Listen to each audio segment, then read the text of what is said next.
Alors, bonsoir à tous. Merci d'assister à ce webinaire organisé par les Cartésiens, l'association, le réseau qui rassemble les docteurs et doctorants de Paris, de tout établissement et de toute discipline de recherche.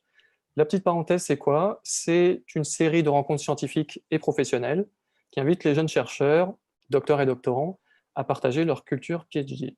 Alors pendant ces lives, on peut être amené à partager autour des sciences, autour du doctorat, et ce soir, on va partager autour de la poursuite de carrière. Et pour cela, on a la chance d'échanger aujourd'hui avec Marjorie Meunier, qui est socio-anthropologue et qui a créé son entreprise de conseil envers les entreprises. Salut Marjorie, Salut, ça va bien? très bien, très contente d'être là. Alors merci d'être avec nous pour évoquer donc, la poursuite de carrière. Alors ça va être intéressant parce que tu as un profil donc, dit SHS, sciences humaines et sociales, mais en général. Et en plus, ben voilà, tu es entrepreneur. Aujourd'hui, c'est très à la mode quelque part, et c'est aussi effectivement une poursuite de carrière qui peut être favorable en fonction de vos disciplines, de vos envies. On va questionner tout ça avec Marjorie. Avant de rentrer dans les détails, Marjorie, est-ce que tu peux nous détailler ton parcours de la thèse à ce que tu fais aujourd'hui? Alors, je viens plutôt d'un master sociaux. J'ai fait ma thèse en Chine sur en fait, l'économie des communautés, en particulier religieuses, qui sont extrêmement innovantes. Et puis en revenant ici, en écrivant ma thèse, je me suis aperçue que mes connaissances pouvaient être intéressantes, pouvaient avoir une utilité pour les organisations dans lesquelles j'étais, en particulier les associations à l'époque. Et donc, j'ai créé mon entreprise à ce moment-là, Alterna R&D. Donc, c'était en 2016. Ok. Alors, ce qui a quelque chose de très fort, parce qu'on a discuté avant, euh, c'était la recherche d'un impact, c'est-à-dire de réutiliser ce que tu avais appris, les compétences développées, et comment tu pouvais les utiliser pour vraiment créer quelque chose qui a du sens, qui puisse améliorer certaines pratiques. Oui, alors effectivement, en fait, je pense que ça vient de très loin que j'ai un peu envie de changer le monde. Alors maintenant, c'est à la mode, mais peut-être avant, pas forcément. Mais ça fait très longtemps et je me dis que l'économie, c'est là où il faut commencer. Et en fait, oui, quand je suis rentrée de Chine, je me suis vite aperçue qu'en fait, tout ce que j'avais appris me servait dans les milieux associatifs où j'étais, à l'époque bénévole. Et à ce moment-là, je me suis dit, en fait, je peux les aider. Toutes mes connaissances, elles ont une utilité dans ce milieu-là, et je peux les aider à travers ce que je sais faire. Et donc, c'est à ce moment-là qu'en fait, j'ai commencé à tester, disons, mes compétences dans un milieu très bénévole, donc assez bienveillant, pour savoir si ça pourrait être ma carrière finalement plus tard. Et effectivement, je me suis vite aperçue que plein d'aspects, que ce soit du fait de la thèse en tant que telle, du doctorat, mais aussi en sciences humaines, en fait, étaient très utiles au niveau quotidien dans les associations à l'époque. Dans tes démarches de recherche que tu menais en Chine, est-ce que tu peux peut-être nous décrire dans ton protocole ou dans tes outils, qu'est-ce qui, euh, qu'est-ce qui a vraiment pu te servir? Alors, par exemple, les entretiens développés, qu'est-ce que tu as pu comme ça réutiliser et qui ont fait sens très vite au final au niveau associatif quand tu es revenu? Alors, déjà à ce niveau-là, au tout début, le côté diagnostic organisationnel. Il y a le côté vraiment essayer d'analyser comment l'organisation fonctionne, qui fait quoi, la division du travail, des choses de base quand on fait de la sociologie des organisations, les rapports de force aussi pour comprendre comment, une fois qu'on a compris comment ça fonctionne, en fait, on peut agir sur l'organisation sans un peu mettre les pieds dans le plat, sans faire de bourde, voilà, en étant fluide, en faisant en sorte que tout se passe bien. Mais effectivement, les entretiens, alors je ne faisais pas d'entretien à l'époque. Parce que c'était pas forcément comme ça que les choses s'organisaient, mais en tant qu'anthropologue, en fait, on fait pas forcément des entretiens en tant que tel. On est sur le terrain, on pose des questions aux gens, on observe. Donc c'est exactement ce que je faisais en association. Et là, la question de écouter les gens, creuser avec eux, tous ces savoirs-là qui sont des savoirs de base quand on est anthropologue, parce qu'on ne peut pas forcément leur dire, bon, est-ce que vous pouvez nous faire un petit entretien de 1 heure, c'est pas possible. Donc, on est beaucoup plus fluide, on est beaucoup plus dans la vie de l'organisation. Et ça, c'était typiquement les compétences qui étaient nécessaires à l'époque surtout, parce qu'aujourd'hui, maintenant, je peux faire des entretiens, c'est plus simple. Mais à l'époque, dans des associations où j'étais bénévole, je n'allais pas demander un entretien aux gens. Et du coup, les interactions que tu as pu observer en Chine, potentiellement, elles sont très différentes. Là, les systèmes d'interaction sont différents. Est-ce que ça a été simple pour toi de transférer ça sur le terrain en France, dans les associations, ou il y a eu une adaptation à observer? Alors, il y a eu une adaptation, mais comme je disais, le master de socio que j'ai fait avant, en fait, j'étudiais déjà les entreprises et les associations. Donc, j'avais toute cette connaissance où je me posais beaucoup de questions sur comment les entreprises peuvent, par exemple, concilier leurs valeurs et la viabilité économique. Parce qu'aujourd'hui, c'est une vraie question. Il y a beaucoup d'entreprises qui s'engagent, il y a beaucoup d'entreprises, c'est très à la mode d'être engagées. Mais à l'époque, moi, je voyais beaucoup d'entreprises qui avaient des difficultés à concilier les deux.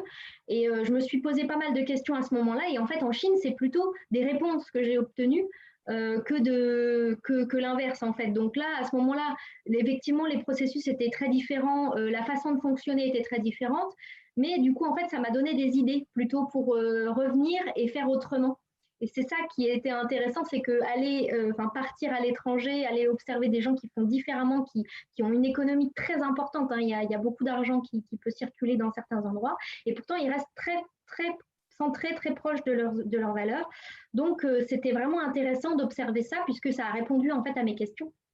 Donc, une fois que je suis rentrée, j'avais pas forcément besoin d'adapter mes méthodes, mais par contre, j'ai juste adapté les solutions que j'avais trouvées là-bas, puisque c'est un autre contexte, c'est sûr. Mais en fait, la façon dont on se centre sur ses valeurs, maintenant, aujourd'hui, c'est très à la mode, la question de travailler sur ses valeurs, la vision, et puis pouvoir en dériver des choses, plein de plans d'action, une culture d'entreprise. Tout ça, c'est des choses que moi, j'avais observées à l'époque et donc que j'ai travaillé avec les gens dès que je suis rentrée en fait. Donc il y a eu une sorte de terrain favorable, par si on peut dire ça comme ça, une sorte d'effet de mode, sur les valeurs, qui ont explosé. On va pas détailler sur les contextes, voilà, mais est-ce que du coup, il y a des éléments comparables, que tu as pu retrouver par rapport à ces valeurs que tu as pu observer, et peut-être les valeurs associatives? Est-ce qu'il y a des parallèles qu'on peut faire?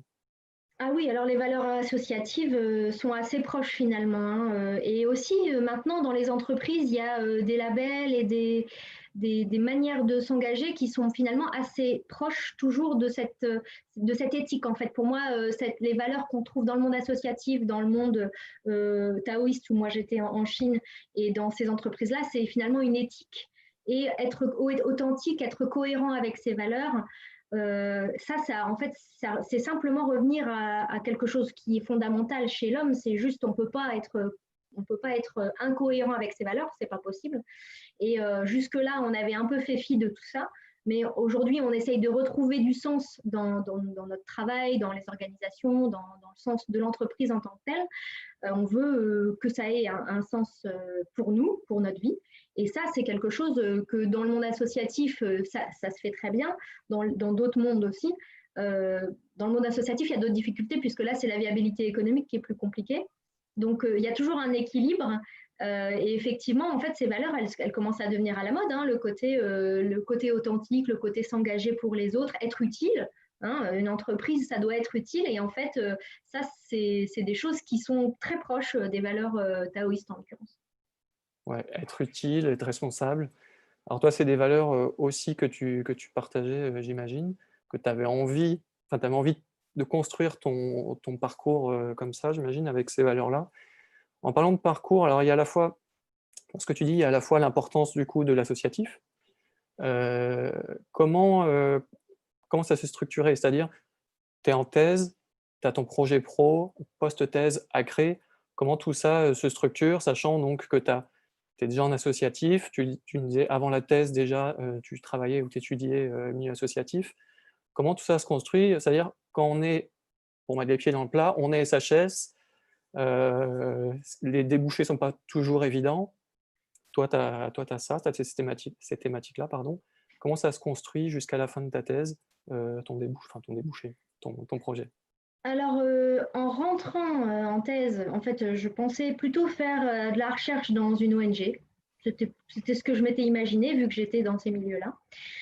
Et puis, en pratiquant mon service, entre guillemets, du coup, mon activité en testant dans le milieu en bénévole, bah, je me suis aperçue qu'en fait, je ne voulais pas être dans une organisation, mais je voulais aider les organisations en général. Donc, finalement, me mettre à mon compte et créer une organisation à moi pour pouvoir faire des services à plusieurs types d'organisations différentes.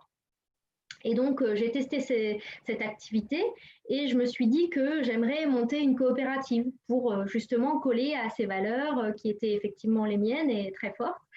C'est pas aussi simple qu'on l'imagine. Quand on est en SHS, on a beaucoup d'idéaux. On est très pétri un idéal fort. Et finalement, dans la réalité, quand on se confronte à la réalité, c'est pas simple. C'est pas ce qu'on avait imaginé et les gens avec qui je m'étais engagée n'avaient pas forcément la même démarche, le même rythme d'entrepreneuriat, entre guillemets, parce que même en tant que coopérative, c'est de l'entrepreneuriat, c'est vraiment monter un projet en tant que tel. Et du coup, je me suis retrouvée à à créer ma micro-entreprise à cette époque-là, toute seule, parce que il y avait des demandes. J'ai un client qui est venu me chercher pour que je lui fasse une prestation rémunérée à l'époque. Et donc, je me suis dit, allons-y, on se lance, c'est le moment, il faut y aller. Et donc, c'est comme ça que ça a commencé. Tout début, j'étais encore en thèse. J'avais fini d'écrire, heureusement. Mais c'est vrai que c'était un rythme assez lent à l'époque. Hein. J'étais sur un client avec une prestation qui se passait très bien. Et j'ai eu le temps à ce moment-là aussi d'apprendre toutes les règles de l'entreprise. On ne produit pas un document comme on produit un document pour l'université. C'est complètement différent. C'est tout des choses à réapprendre. Et donc là, ça a été une phase de transition à ce moment-là. Et quand j'ai passé ma thèse, j'ai eu mon oral, j'étais dans cette période-là de transition vers de l'entrepreneuriat, à l'époque encore tout petit, hein, c'était une petite activité. Alors, entrepreneuriat, quand on connaît un peu les tâches à réaliser ou les compétences à avoir, à développer, pour décortiquer un peu un cliché qui est que l'entrepreneuriat, ça peut faire peur. Il y a plein de raisons à cela. Déjà parce que, en SHS, alors, en fonction de la discipline, voilà, SHS c'est large, mais on ne développe pas forcément les compétences liées au budget, liées à des demandes de financement, des choses comme ça. Est-ce que toi, heu, déjà, est-ce que ça t'a effrayé? Et vers quoi tu t'es tourné? C'est-à-dire, quelle démarche pour t'entourer, structurer ce projet-là? Parce que, il y a quand même un certain nombre de choses, à découvrir, à apprendre. Voilà. Qu'est-ce qui t'a aidé pour, finalement te lancer dans ce parcours-là? Alors, j'étais pas vraiment effrayée au début. Je me suis dit, allez, on y va, on va créer. J'ai envie de le faire, faisons-le. J'étais surtout dans le milieu associatif. Finalement, j'étais dans mon milieu, donc ça se passait bien. Et c'était pas trop compliqué. Effectivement, une fois de temps en temps, il fallait réapprendre à faire quelque chose parce que c'était pas les mêmes langages ou les mêmes normes. Mais finalement, ça se passait bien. Et puis après, je me suis un peu lancée vers les entreprises parce que je me suis dit, voilà, le monde associatif, c'est super bien, j'adore. Mais en même temps, si je veux avoir un impact réel, il faut que j'aille aussi vers les entreprises où ils sont un peu plus loin finalement de cet idéal-là pour les aider justement peut-être mieux, peut-être c'est eux qui ont le plus besoin de mon aide. Et là, à ce moment-là, ça a été un petit peu plus difficile parce que le monde des entreprises est encore plus loin du monde de l'université. Et donc, ça a été encore une autre réorientation à donner à l'entreprise, à mon service, à ma façon de communiquer, à ma façon d'expliquer ce que je faisais. Et là, à ce moment-là, donc, je suis rentrée dans un incubateur de l'Université de la catholique de Lille. qui s'appelle Hubhouse. Et en fait, ça a été vraiment nécessaire parce que c'est à ce moment-là il y avait des ateliers, il y avait des suivis avec des professionnels. Et c'est à ce moment-là qu'on se sent devenir professionnel, un vrai chef d'entreprise. Et on est accompagné dans les compétences de comptabilité, juridique, des choses qu'on n'a jamais eu à faire et qu'on ne voulait jamais avoir à faire à la base, et qui m'ont fait un peu peur. Ça clairement, c'est ces choses-là. Et du coup, là, c'était vraiment rassurant d'être avec d'autres qui pouvaient nous dire, ah bah oui, bah pour faire ça, tiens, tu peux aller voir un tel, il n'y a pas de souci. C'était vraiment très important. Et puis, j'ai trouvé quelqu'un qui accompagne les entrepreneurs, qui est devenu très proche. Donc, du coup, dans la vie de tous les jours, il m'aidait beaucoup. Et ça, c'est très important parce que se lancer tout seul, ça peut faire peur, ça peut donner envie d'être entrepreneur, mais en réalité, dans la vie réelle, c'est beaucoup d'adaptation, c'est beaucoup d'apprentissage, c'est comprendre comment les choses fonctionnent, savoir à qui demander l'information.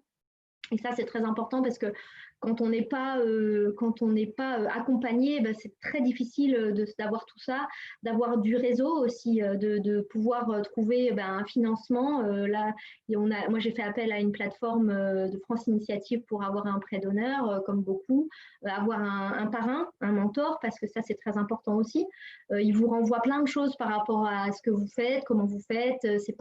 Vous ne communiquez pas assez bien, c'est pas assez punchy, il faut aller plus à droite, plus à gauche. Finalement, on ne sait pas tout seul et on peut mettre très très longtemps à ramer tout seul.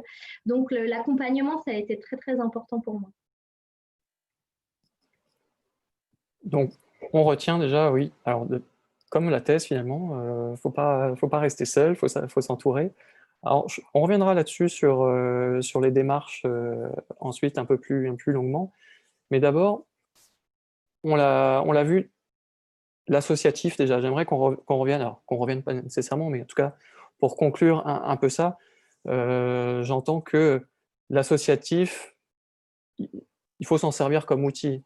C'est-à-dire qu'on voit bien dans ton parcours, déjà, bon, moi, c'est ce que tu l'étudiais, enfin, c'était aussi dans le cadre de tes recherches, mais ça t'a permis, pardon, en premier lieu de te former, de t'essayer, de tester des choses.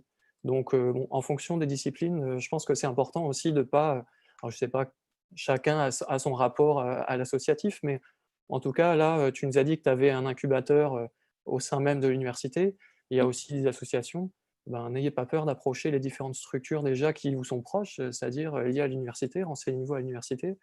Et voilà. Après, pendant la thèse, bien sûr qu'on est pris par plein de choses, mais il faut se renseigner le plus tôt possible. Et voilà, ça peut aussi créer des débouchés, créer des opportunités, des rencontres. Donc voilà, n'attendez pas pour ça. J'aimerais savoir, avant qu'on revienne sur les aspects plus pratiques sur les démarches, finalement, quels usages des SHS dans les entreprises? Parce qu'on développe énormément de connaissances, voilà, des outils, des approches, beaucoup d'observations en ce qui te concerne. Voilà, comment un SHS, avec tout ce qu'il sait, il réutilise tout ça à l'approche des entreprises et des problématiques qui sont potentiellement éloignées de nos thématiques de recherche. Alors, il faut savoir que les SHS sont en fait très, très utiles et peuvent servir à plein de choses dans les entreprises, parce qu'on a en fait énormément de clés sur l'humain, sur la société, sur plein d'aspects qui peuvent être vraiment importants pour les entreprises, parce que pour eux, la connaissance, en fait, c'est crucial. C'est une maîtrise de l'incertitude qui, pour eux, peut être vraiment très difficile à appréhender. Donc, nous, on a des clés. Et clairement, moi, je le vois avec mes clients qui, des fois, arrivent en me posant des questions simples sur leur collaborateur. Pourquoi il fait ça? Pourquoi il dit ça? Et alors, donc, je leur explique, ben voilà, tu vois, là, il y a une question de la socialisation, elle s'est passée comme ça, et peut-être que c'est de là qu'il va faire ça comme ça. Et j'ai pas la réponse exacte puisque j'ai pas fait l'étude pour l'instant, par exemple sur ce client-là, mais je peux lui donner des clés pour qu'il essaye d'aller creuser par lui-même. Donc clairement, je pense qu'on a vraiment des clés en SHS, c'est clair et net. En plus, on a des outils, des méthodes qui pour moi me sont très chères. Je suis très très proche des outils et des méthodes. C'est des choses que j'enseigne à l'université, mais aussi à mes clients, parce que comme j'emmène mes clients sur le terrain avec moi, je leur transmets quand même un certain nombre de choses avant. Et pour moi, les outils, c'est clé parce qu'on a une posture de compréhension des choses en profondeur qu'on ne retrouve pratiquement nulle part ailleurs. Parce qu'en plus, on a une vraie connaissance de l'environnement, des tendances, de plein de choses qui font qu'on a une vision vraiment profonde et donc propre qui peut être vraiment super important pour les entreprises parce que finalement, elles sont dans un environnement qu'elles connaissent plus ou moins bien. Moi, mes clients ne connaissent pas très bien leurs clients. Ils connaissent pas forcément entièrement leur environnement. Ils connaissent souvent leurs concurrents, mais pas l'environnement en tant que tel, le sociétal. Et clairement, en fait, maintenant, ça commence à être la mode aux États-Unis, par exemple, dans les entreprises comme Google, des grosses entreprises, d'engager des anthropologues, notamment pour le design thinking, parce que je ne sais pas si vous connaissez le design thinking, c'est très à la mode, c'est une méthode pour créer des services, mais en prenant en compte l'usage des gens. Et la base, en fait, c'est l'ethnographie. Donc, nous, on a toutes les méthodes pour pouvoir faire tout ce que les entreprises veulent, c'est-à-dire adapter leurs services à leurs clients, adapter leur communication, et puis plus largement, en fait, savoir quelles sont les pratiques de consommation de leurs clients. Par exemple, ça, c'est quelque chose d'assez large. Souvent, là, maintenant, il y a des groupes d'anthropologues et de sociologues qui sont dans les entreprises en France, donc on est souvent en contact. Et par exemple, il y en a pas mal qui vont étudier quelles sont les pratiques de consommation des gens. Et ça permet aux entreprises qui sont sur ces marchés-là de savoir quelles sont les prochaines tendances, pourquoi ça baisse, pourquoi ça augmente, enfin, d'avoir une vision des choses qu'ils n'ont pas en fait à la base. Et donc, c'est plein de connaissances qui sont vraiment très, très utiles. L'humain, l'organisationnel, dès donc on étudie l'organisationnel, on va pouvoir aller chercher où est la source du problème et expliquer aux gens beaucoup plus en profondeur plutôt que d'aller mettre une rustine. Voilà, les gens ne travaillent pas ensemble faisant du collaboratif. Ça, c'est les trucs de beaucoup de consultants. Je ne veux pas dire du mal des consultants, mais dans le sens, voilà, c'est à la mode, donc on va faire du collaboratif. Bon, en fait, peut-être que ce n'est pas du tout là qu'est le problème. On peut mettre autant de méthodes en place qui nécessaires, mais en fait, peut-être les gens n'ont pas du tout envie de faire ça et ça ne va pas bien se passer. Donc, on a vraiment une connaissance qui est en fait cruciale pour le développement des organisations. Aller chercher de l'information, aller chercher où est le problème, la problématique de l'organisation, comprendre l'environnement, comprendre leurs clients. On a énormément de connaissances et d'outils utiles. Oui, c'est marrant parce qu'il y a, comme beaucoup de chercheurs, mais c'est aussi vrai pour les sciences humaines et sociales, on est souvent assez attaché à ces recherches, évidemment, on y passe beaucoup de temps. Et du coup, dans le projet professionnel, on peut potentiellement être bloqué, c'est-à-dire comment je vais réutiliser ou j'ai envie de rester, de faire la recherche. Si je n'ai pas de poste strictement sur mes recherches, je suis un peu moins content. Donc voilà, c'est intéressant de t'entendre parce que du coup, il y a une vraie prise de conscience, mais aussi de confiance à avoir sur les outils qu'on peut posséder et, euh, et on peut en fait continuer, quand bien même il n'y a pas un poste de recherche qui ressemble strictement voilà, à nos travaux, on peut transférer ces outils, on peut transférer ces compétences sur d'autres secteurs. Donc voilà, il faut rester ouvert et ça m'amène au point que j'ai envie d'aborder avec toi, qui est plus cet aspect de communication parce que voilà, un chercheur, il a son langage, il a sa façon de présenter ses travaux, il a bien appris à le faire pour des congrès, et cetera. Comment finalement c'est passé pour toi quand tu as dû aborder d'autres acteurs, d'autres types de communicants, de types de savoir, de types de langage? Alors, en préambule, je dirais que j'avais une chance qui n'en était pas une à l'époque, mais finalement, ça en est devenu une. C'est que je ne suis jamais trop rentrée dans les cadres académiques. Alors, j'ai écrit ma thèse dans les bons cadres et tout ça, mais l'écriture en tant que telle me venait pas facilement. Moi, j'aime bien parler à l'homme de la rue. Moi, j'aime bien vulgariser et lui raconter des choses simples. Ce qui n'est pas toujours facile parce qu'on a appris tellement de concepts et de connaissances très cadrées. Même quand on essaye de dire les choses simplement, on se retrouve à utiliser des mots que les gens ne connaissent pas, ne comprennent pas. Même des gens qui ont quand même déjà des connaissances, enfin qui ne sont pas stupides, quoi, hein, clairement. C'est des gens qui réfléchissent, qui sont intelligents, mais ils n'ont pas forcément les concepts que nous, on a appris. Et du coup, il a fallu faire ce travail-là, même si je parlais quand même déjà assez simplement, j'écrivais de manière assez simple, parce que écrire pour l'entreprise, ben, c'est déjà faire des choses très synthétiques, très cadrées, très courtes. Il ne faut pas qu'il y ait trop de verbiage. On ne va pas aller s'expliquer en longueur des trucs. Il faut que ce soit très clair, straight to the point, comme disent les Américains. Et on va pas te demander le pourquoi du comment, en fait. C'est oui ou, enfin, c'est simplifié, évidemment, c'est pas oui ou c'est non, mais dans le sens, ils ont besoin d'une réponse à une question. Comment ça marche, ça peut les intéresser, mais on va pas faire des choses très déliées, très poussées, quoi. Et évidemment, on a besoin de cette connaissance-là pour pouvoir faire quelque chose de synthétique, parce que même si c'est synthétique, ça a besoin d'être finalement assez dense. Mais on doit réduire, on doit retravailler à chaque fois la connaissance pour qu'elle soit vraiment dans le format de l'entreprise. Et finalement, il y a plein de choses que j'ai dû transformer une fois que je me suis adressée aux entreprises. Ma communication à moi, clairement, ma façon d'expliquer ce que je faisais, par exemple, c'était quand même très orienté méthode, outils, sciences humaines. Et maintenant, j'explique les choses plutôt de leur point de vue à eux. Et en fait, c'est ça, le but, c'est qu'eux puissent comprendre ce qui est utile. Et tu parlais de la recherche. Clairement, moi, je fais encore de la recherche. Hein. J'ai tout ça sur mon bureau. Hein. Je n'ai pas été le chercher, c'est sur mon bureau. Donc, je continue à faire de la recherche sur des sujets qui m'intéressent et qui sont en lien avec les sujets de mes clients. Mais clairement, bon ben, je vais pas écrire des choses pour. J'ai jamais voulu écrire de toute façon pour des revues ou des choses comme ça. C'est pas vraiment ma façon de penser, d'écrire. Mais par contre, je vais essayer de traduire des choses, des éléments qui sont dedans vers quelque chose qui peut leur être utile en tout cas. C'est un vrai travail, c'est pas facile.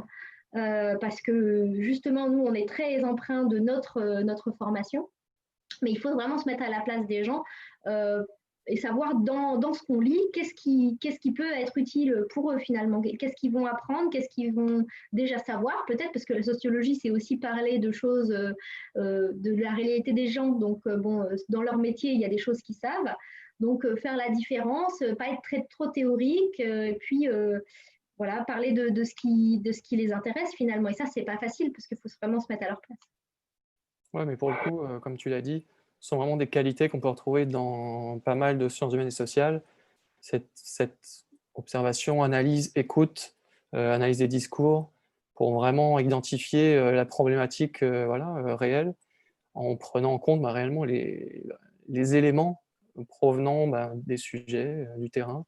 Donc voilà, effectivement, il y a de vraies forces à réutiliser. Est-ce que quel est, par rapport à ces, tu nous as parlé, auparavant, de valeurs. Là, tu mets en avant les qualités développées par la recherche, ta formation de recherche pour, ton approche, du terrain finalement. Heu, Sans forcément vouloir faire du marketing, voilà, pour, Alternat, mais comment Alternat finalement, c'est-à-dire toi, comment tu te positionnes, différemment? Ou bien tu nous as parlé de communication, comment on transforme dans leur langage, ce qu'on vient de se dire? C'est-à-dire: «Je suis en mesure de m'adapter, voilà, à vos clients, à votre demande, à votre besoin». Comment est-ce qu'Alternat se communique ou se positionne, vis-à-vis de ça? Est-ce qu'il met d'autant plus en valeur, voilà, les qualités, SHS de manière générale? Oui, oui, bien sûr. Mais de toute façon, clairement, moi, la sociologie me sert énormément aussi pour comprendre mes clients. J'étais là-dedans là, pendant le confinement, j'en ai profité pour faire une étude finalement marketing, pour comprendre mes clients, quel était leur pain point, comme on dit en anglais, quelle est la solution qu'ils cherchent, qu'est-ce qu'ils font dans leur quotidien, enfin vraiment presque une recherche sociologique sur mes clients. bon, un peu, forcément, c'est que les outils, c'est plus superficiel qu'une recherche sociologique, mais c'est le même processus. Et à ce moment-là, du coup, je comprends qui ils sont, c'est quoi leur problème, comment je peux leur parler, est-ce qu'ils sont plutôt rationnels, est-ce qu'ils sont plutôt, ils vont chercher quelque chose de créatif, ou voilà, c'est tout des choses un peu, vraiment assez individuelles là, sur des gens comme ça. Mais du coup, savoir est-ce que je dois dire des choses de manière plus rationnelle, plus analytique, ou est-ce que je dois dire les choses peut-être d'une manière plus concrète, plus humoristique, enfin voilà, selon les types de personnes à qui je m'adresse. Et donc ça, bah, typiquement, voilà, c'était une étude que j'ai faite il n'y a pas longtemps pour savoir comment leur communiquer correctement, enfin que ce soit intéressant pour eux. Et finalement, en fait, comment on communique et comment on communique à des gens qui ne sont pas de notre milieu, finalement, pour moi, c'est de la traduction. Donc, et comment on fait? Ben, on apprend la langue de la personne en face. Hein. Ben, moi, en Chine, j'ai dû apprendre, enfin, je parlais un peu avant, mais j'ai dû vraiment apprendre du chinois religieux, du chinois ancien, enfin, des trucs j'aurais pas imaginé, mais c'est en apprenant sur place que j'ai pu après en fait traduire les maîtres quand ils venaient en Europe. Et là, c'est exactement le même principe. J'ai appris la langue de mes clients, j'ai appris leur environnement. Quand ils utilisent un mot, ben, ce n'est pas forcément le mot classique que tout le monde utilise, ça a un sens dans leur contexte. Et ben là, pareil, de la même façon, je vais pouvoir traduire ce que moi j'ai appris dans mon langage, notre langage SHS, et dans leur langage à eux. Et alors là, clairement, par contre, on ne traduit pas tout. Hein. On fait une traduction très synthétique et très vulgarisatrice. Pour moi, la vulgarisation, ce n'est pas quelque chose de négatif. Au contraire, c'est très important. Et dire des choses simplement, c'est très difficile, surtout quand il y a des idées complexes derrière, mais c'est d'autant plus intéressant pour les gens qui lisent ou les gens à qui on parle. Et c'est super important parce que si on commence à leur parler de trucs de concepts, de théories et tout ça, en fait, on passe à côté du but initial qui est de délivrer un message et de la valeur ajoutée à nos clients. Alors, si on veut parler directement aux jeunes chercheurs qui seraient, les doctorants même, qui seraient en train d'écouter, donc rassurez-vous, on peut aussi donc, faire l'entrepreneuriat, continuer à faire de la recherche, hein, tu nous as montré, tu continues, voilà. Non seulement à en lire, mais aussi à réaliser des recherches par rapport à ce que tu fais. Tu nous as parlé de marketing, ça tu ne l'avais pas forcément appris auparavant. Tu nous parles là de traduction, donc de communication, vulgarisation scientifique. Voilà, c'est déjà des choses qui sont proches de la thèse, mais ça me pose une question, c'est-à-dire, est-ce que tu as fait des formations complémentaires? Alors, quand tu étais dans le processus de construction de ton entreprise, voilà, il y a eu beaucoup d'informations et de nouvelles choses à apprendre, mais est-ce que concrètement, spécifiquement, tu as fait des formations, une formation en marketing, en communication, en quelque chose? Donc tu dis non. Est-ce Alors, que tu en as fait d'autres et lesquelles sont vraiment pertinentes, lesquelles t'ont servi? Alors, j'ai pas fait de formation complémentaire en tant que telle, mais je me forme constamment parce qu'en suivant des MOOC, je suis beaucoup les MOOC qui peuvent m'intéresser, pas forcément en marketing. Je trouve que la meilleure façon d'apprendre le marketing, c'est de regarder les marketeurs qui font des choses intéressantes ou en tout cas qui résonnent avec ce que nous, on pense être bien. Parce qu'il y a plein de façons de faire et il faut pas se violenter non plus. Il faut être cohérent avec qui on est. Et donc, une fois qu'on voit quelqu'un qui fait quelque chose qu'on trouve bien, il faut réfléchir à comment il fait et à essayer d'un petit peu faire la même chose, tout en restant soi-même, hein, mais en apprenant comme ça. Moi, c'est comme ça que j'ai appris. Je me forme beaucoup dans les MOOC parce que c'est souvent intéressant d'aller étudier ce que les gens font. Par exemple, en gestion de projet, la personne qui m'a accompagnée m'a dit absolument, il faut que tu te formes en gestion de projet. Et sur le coup, je n'ai pas forcément vu l'intérêt, mais maintenant que je gère des projets pour mes clients, c'est très important. Et plein de petites choses comme ça. Et il faut faire confiance aux gens aux mentors ou les gens qui nous accompagnent, parce que eux savent sur quoi on doit se former. Ça peut être la communication. Là, c'est pareil, c'est aussi beaucoup de travail sur soi en fait, hein. C'est aussi beaucoup de retravail, de retravail, de retravail. Je ne sais pas combien de versions de ma présentation professionnelle, dans le sens ma présentation d'entreprise, j'ai faite. Il y en a certainement 20, 30, plus que ça, j'en sais pas. Ça a été refait, refait, refait, selon ce que les gens disent, selon ce qu'ils comprennent de ce qu'on leur dit, selon ce qu'on nous dit aussi, les critiques constructives. Il faut tout prendre et en faire son gloubi-boulga, quoi, entre guillemets, et retravailler, retravailler, retravailler, se former sur le commercial aussi. Là, moi, j'ai plutôt suivi une formation sur le commercial. C'est très difficile pour moi, en tout cas, de faire du commercial, et je pense qu'en SHS, on est un peu pareil. Et ça, par contre, j'ai vraiment suivi une formation en tant que telle, parce que c'est super important. Et la première chose qu'ils disent d'ailleurs, c'est qu'il faut connaître vos clients. Bon, bah là-dessus, du coup, j'ai été faire mon étude marketing toute seule et je m'en suis très bien sortie. Mais il y a des choses aussi sur la façon dont on aborde les gens, dont on garde la discussion avec eux. C'est vraiment quelque chose qui, pour moi, était difficile. Et il faut justement se former sur ce qui est difficile, parce que c'est ce qu'on ne va pas réussir à faire tout seul. Et tant qu'on ne se fait pas former, en fait, on ne peut pas avancer. Et même si ce n'est pas facile parce qu'il faut passer plein d'angoisse, on se dit, bah oui, mais alors en fait, moi, je vais me vendre, enfin, des choses qui sont dans notre tête, en fait, hein, tout simplement, mais qu'il n'est pas facile de dépasser toujours. Ok. Ce que je retiens en partie, c'est qu'il y a beaucoup une ouverture sur le monde à faire, en fait. Quand on est en thèse, ben forcément, on a un peu la tête dans le guidon sur les travaux. C'est un peu un choc, déjà, il faut l'accepter. Enfin, de toute façon, le projet pro, il faut que ça vienne de nous-mêmes et il faut qu'on soit convaincu, ça c'est sûr. Mais c'est un peu un choc de se lancer dans un tel projet d'entrepreneuriat, j'imagine. Ça dépend des personnalités, évidemment, mais donc déjà, s'ouvrir au monde, sortir de ces travaux. Là, tu nous parles effectivement des différentes formations. Donc, faire des formations sur ce qu'on ne connaît pas, bon, bah, ça semble logique. Bon, bah, on a tous des formations doctorales. J'aimerais que tu nous décrives un peu, tu nous as parlé tout à l'heure que tu étais allé vers l'incubateur de ton université et que c'est comme ça que tu avais rencontré voilà, ben, un formateur ou un encadrant. Est-ce que tu peux nous décrire un peu plus comment ça s'est passé en fait, quand tu es allé vers cet incubateur? Alors, ça n'a pas été facile, pour dire la vérité. Vraiment, au début, je ne voulais pas. J'avais rencontré quelqu'un qui accompagnait les entrepreneurs avant, et il m'avait vraiment poussé à aller à l'incubateur.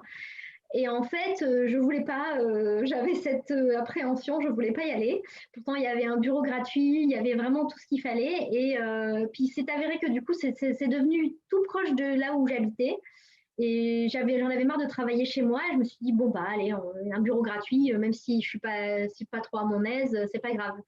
Parce qu'en plus, je travaillais beaucoup sur les coworking au milieu associatif. C'est ça qui m'intéressait, c'était le côté innovant et les coworking. Et je me rendais bien compte que je n'aurais pas forcément apprécié travailler dans tous les coworking que j'ai vus. Donc, j'avais un peu peur d'aller dans l'incubateur où il y avait un coworking. Et finalement, je suis arrivée là, j'ai rencontré la directrice qui était très agréable, très, très bienveillante. Et du coup, l'ambiance m'a plu. Je me suis installée. Et c'est à ce moment-là qu'il commence à faire l'accompagnement. Au début, ça a été difficile, mais ça m'a vraiment structurée parce que on va au bureau, on est avec d'autres entrepreneurs, on parle de leurs projets, de notre projet.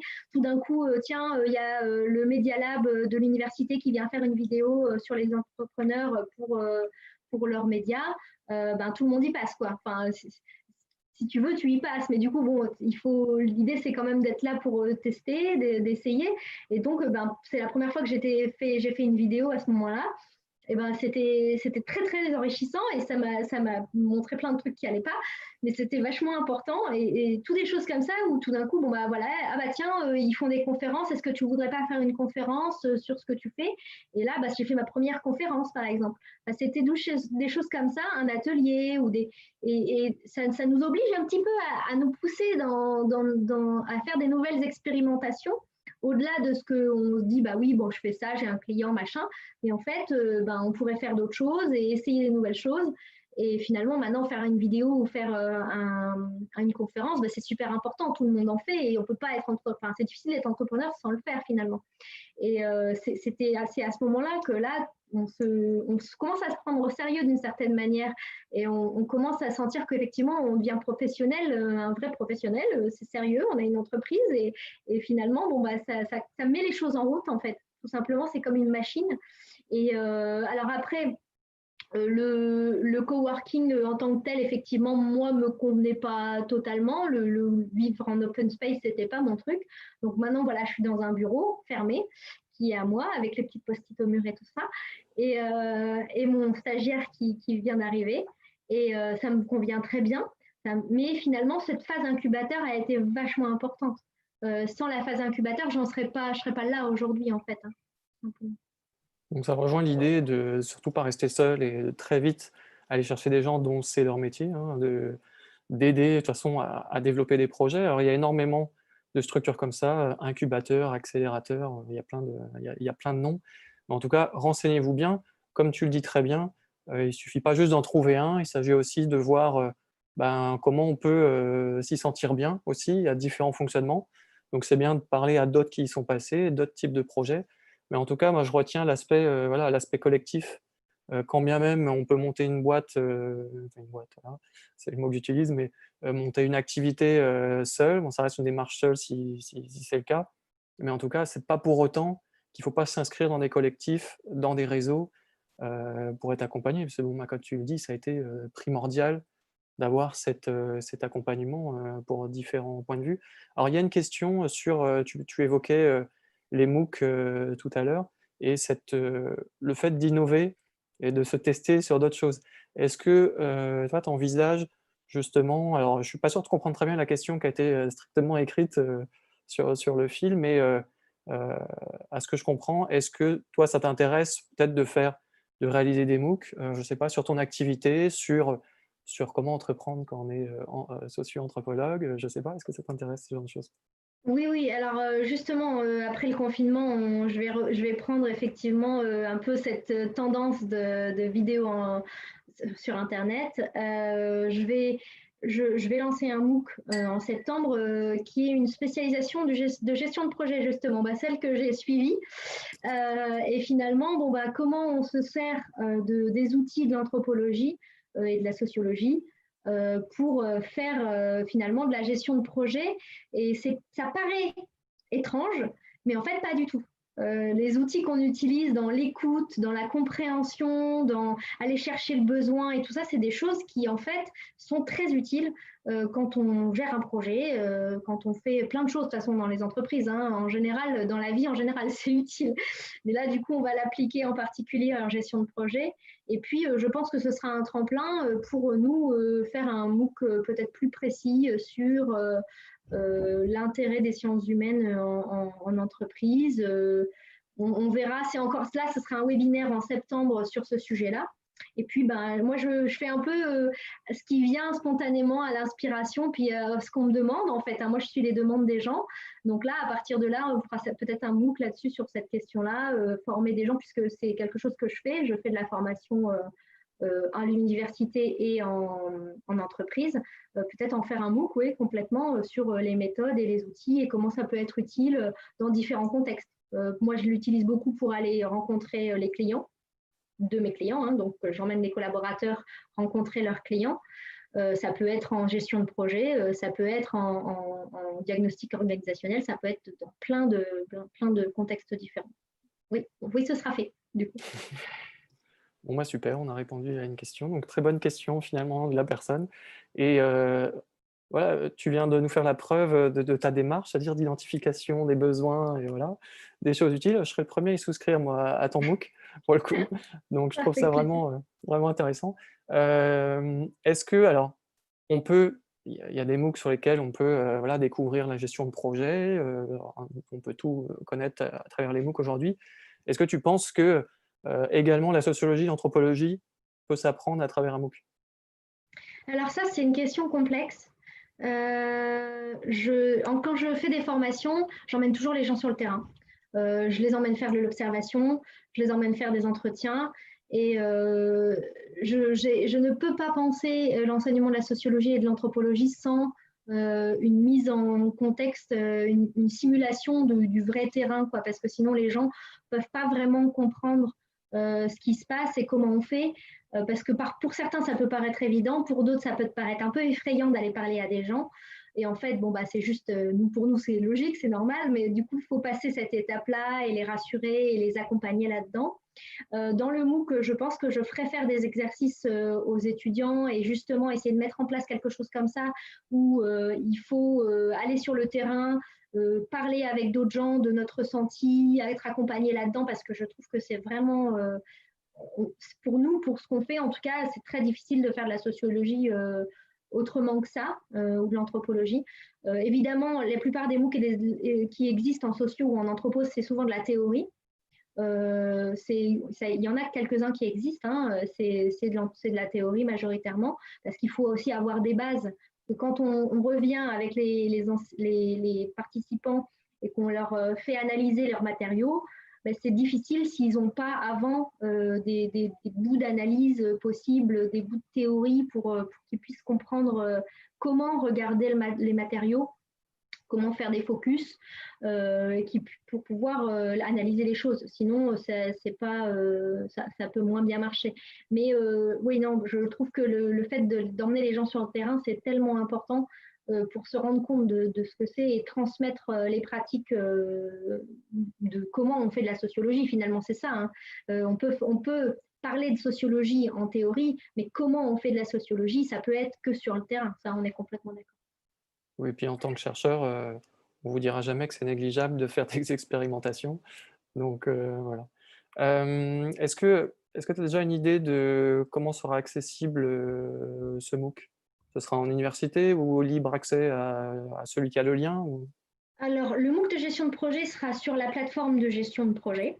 On pourra me mettre en commentaire dans la vidéo après, il n'y a pas de souci. Donc, c'est un MOOC très, très reconnu en tant que sur la gestion de projet. Donc, sur cette plateforme-là, ce sera en libre accès.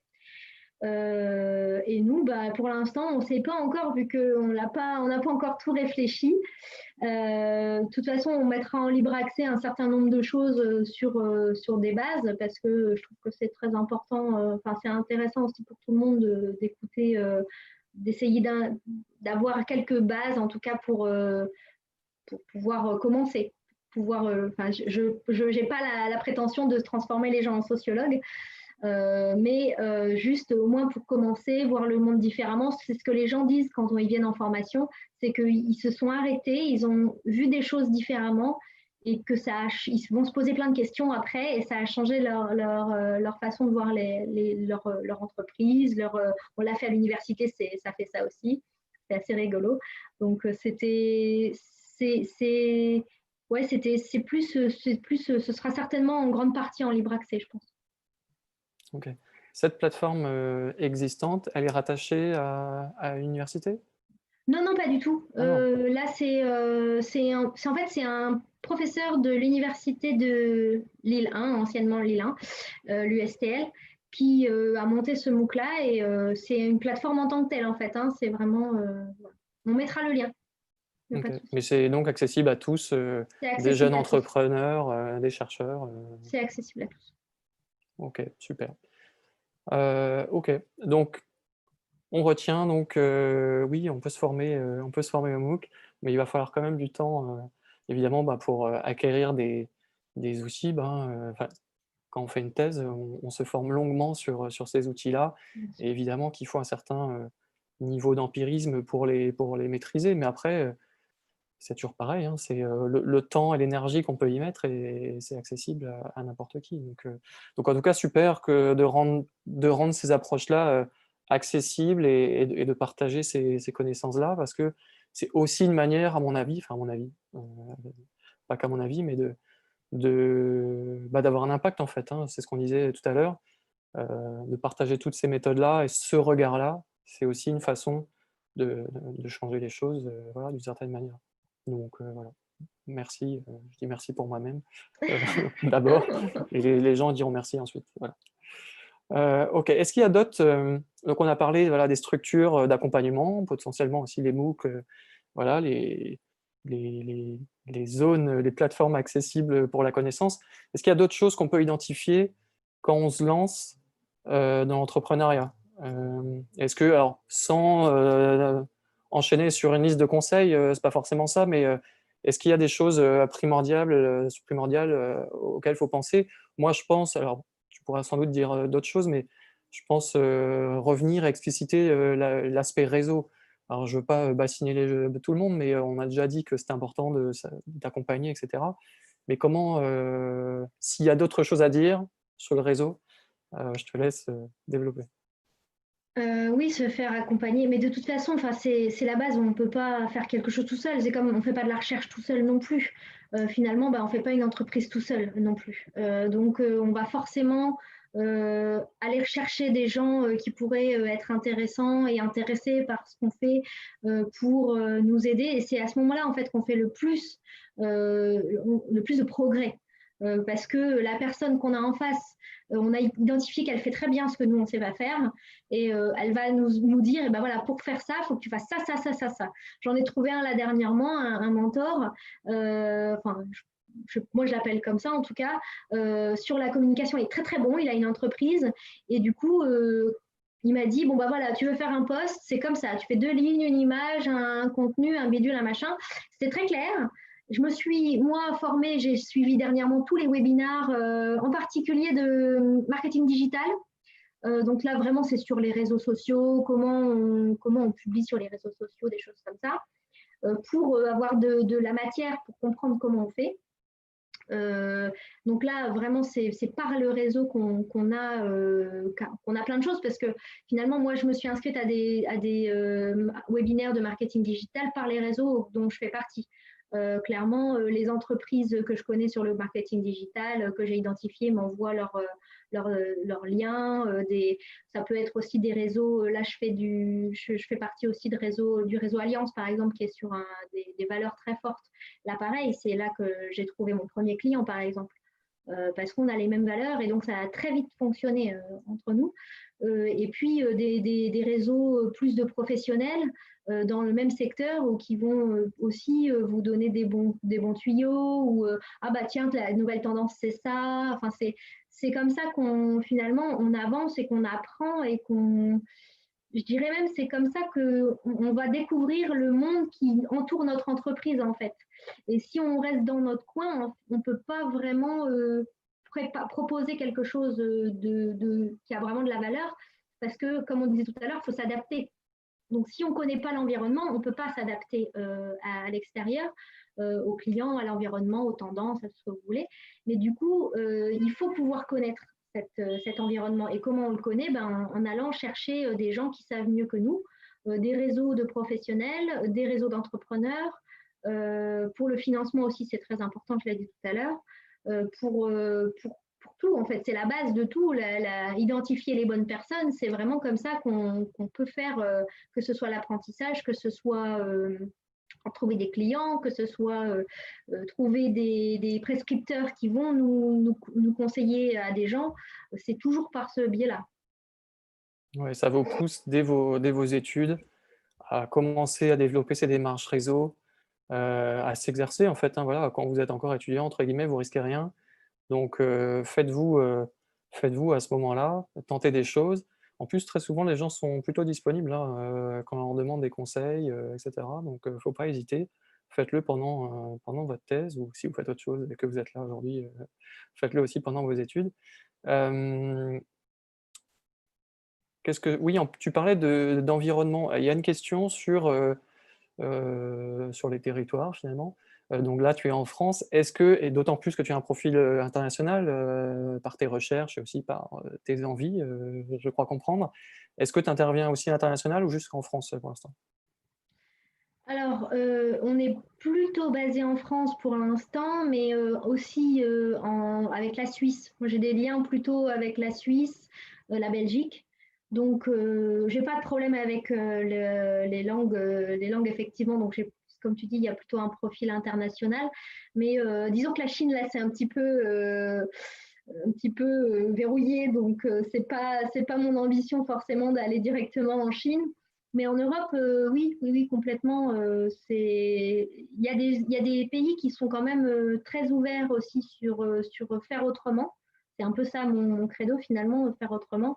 Et autant en France, c'est parfois difficile à passer, autant dans d'autres pays comme la Suisse ou la Belgique, c'est parfois beaucoup plus facile en fait.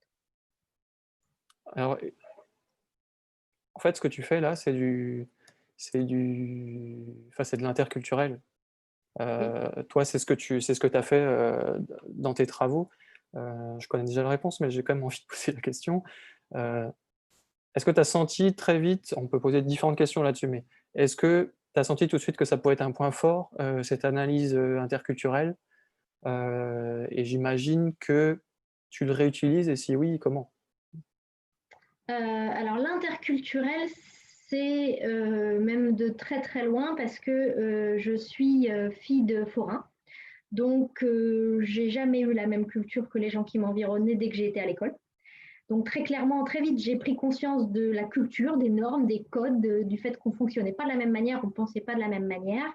Et puis ensuite, bon, je suis partie en Chine, j'ai fait pas mal de choses effectivement à l'international dans ma vie. Donc, oui, l'interculturel, ça a toujours été quelque chose d'important.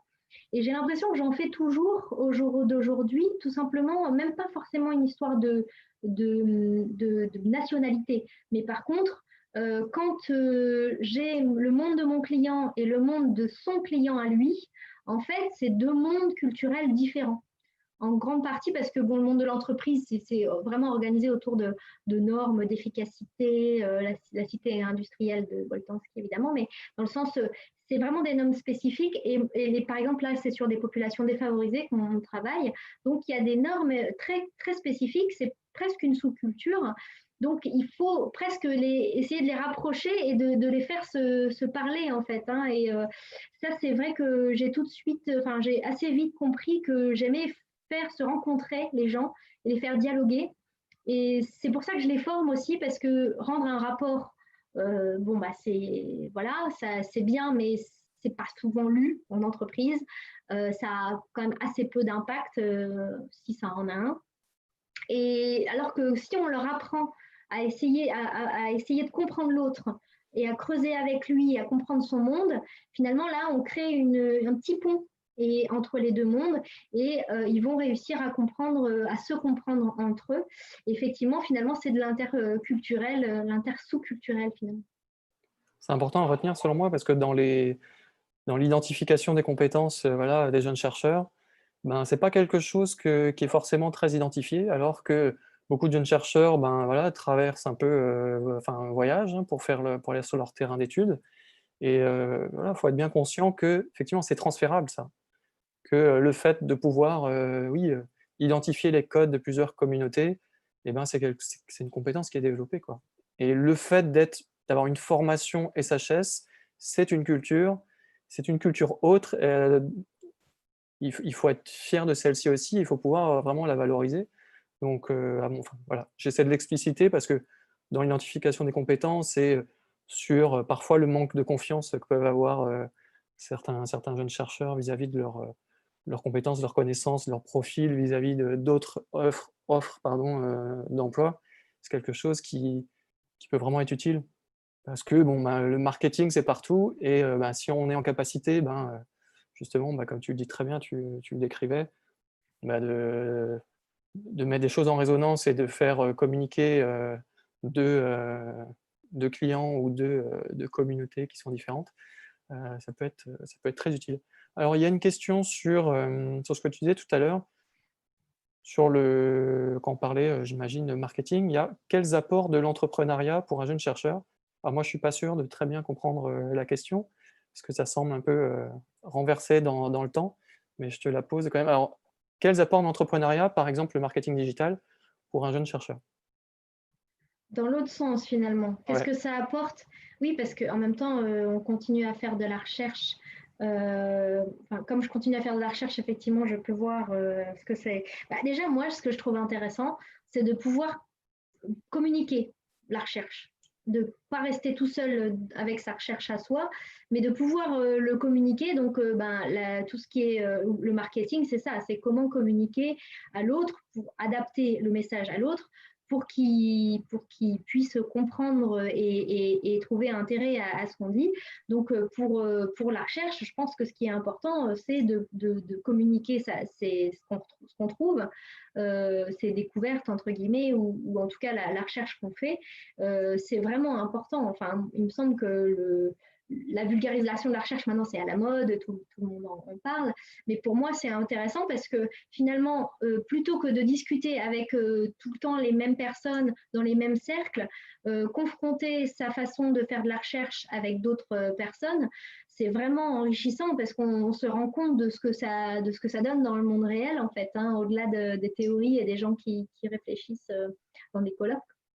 Donc ça, par exemple, c'est très intéressant. La gestion de projet dont je parlais tout à l'heure, n'importe qui dans l'université qui doit gérer un projet et trouver un financement et toutes les questions difficiles de planning, des choses.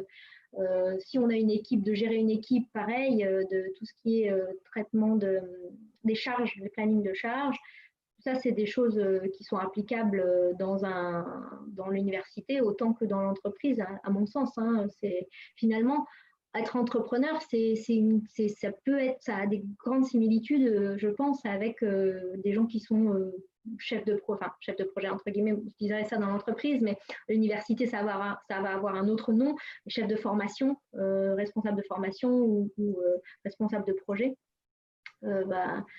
Pour moi, il y a beaucoup de choses qui sont pareilles, qui communiquent en fait, qui se transmettent. Ouais, exactement. Moi, je rebondirais effectivement sur cette communication scientifique. Si quand bien même vous n'allez pas vers l'entrepreneuriat et que vous voulez continuer à faire de la recherche, de plus en plus aujourd'hui, comme tu le dis, voilà, c'est du management de projet. Donc l'entrepreneuriat, en fait, ça va vous apprendre à manipuler des outils, des nouveaux outils pour vous organiser différemment, voilà, dans l'objectif dans l'optique d'un but. Donc ça peut ouvrir, au-delà du fait de former, ça ouvre effectivement à d'autres codes qui sont largement utilisés. Si on parle strictement de communication scientifique, il y a cette question d'adaptation au public. Donc quand on fait de la communication scientifique, on peut être amené à parler à des entrepreneurs, à des entreprises, à des enfants, voilà, à tout type de public. Et effectivement, peut-être d'avoir des initiations entrepreneuriat, des formations, des choses comme ça, oui, ça peut ouvrir les yeux et créer plein de parallèles entre, vos outils, des nouveaux outils, vous adapter après aux différents publics. Parce que quand bien même vous n'êtes pas entrepreneur, voilà, être un chercheur, c'est quelque part être un entrepreneur. C'est-à-dire qu'il faut avoir un certain nombre de casquettes, du management de projet, à la communication, à la recherche de financement. Et donc l'entrepreneuriat, vous forme à tout ça en fait, hein. Donc j'espère qu'on a répondu, à la question. Alors il y a une autre question et ce sera la dernière, parce qu'il va falloir qu'on conclue.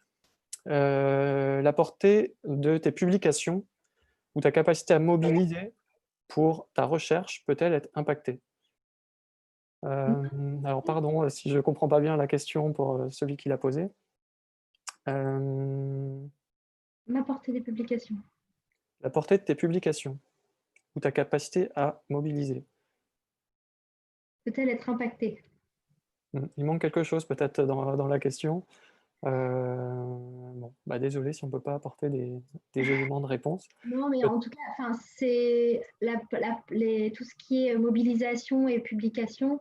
euh, c'est important de pouvoir. Enfin, c'est pas facile. C'est vraiment quelque chose qui est difficile, autant je pense quand on est chercheur que autant quand on est entrepreneur, de pouvoir que les publications trouvent leur public finalement dans les deux cas et qu'on puisse mobiliser une audience sur les publications.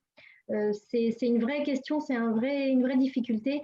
J'ai pas encore, pour l'instant, je travaille encore dessus à essayer de trouver c'est vrai, comment apporter plus de portée à mes publications. Ouais, je pense que c'était, je pense que c'était en lien direct avec la question d'avant, sur la question de marketing et de ces outils, l'apprentissage de ces outils.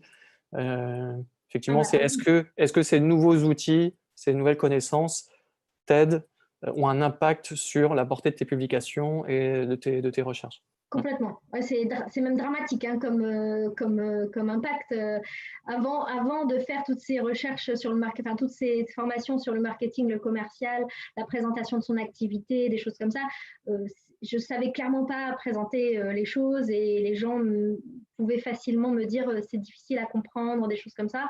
Sur LinkedIn, pareil, je suis encore en train de travailler. Là, je prépare des nouvelles publications pour que ça ait plus de portée, mais clairement, c'est le marketing digital, des formations comme ça qui ont aidé à ce que ça se débloque finalement, hein, parce que c'est pas une connaissance, c'est pas la même écriture, c'est même pas la même écriture que quand on écrit tous les jours, c'est vraiment une écriture particulière avec un sens particulier, une structure, une façon de raconter, un ton, et ça vient pas tout seul, hein, il faut vraiment être formé sur ces points-là.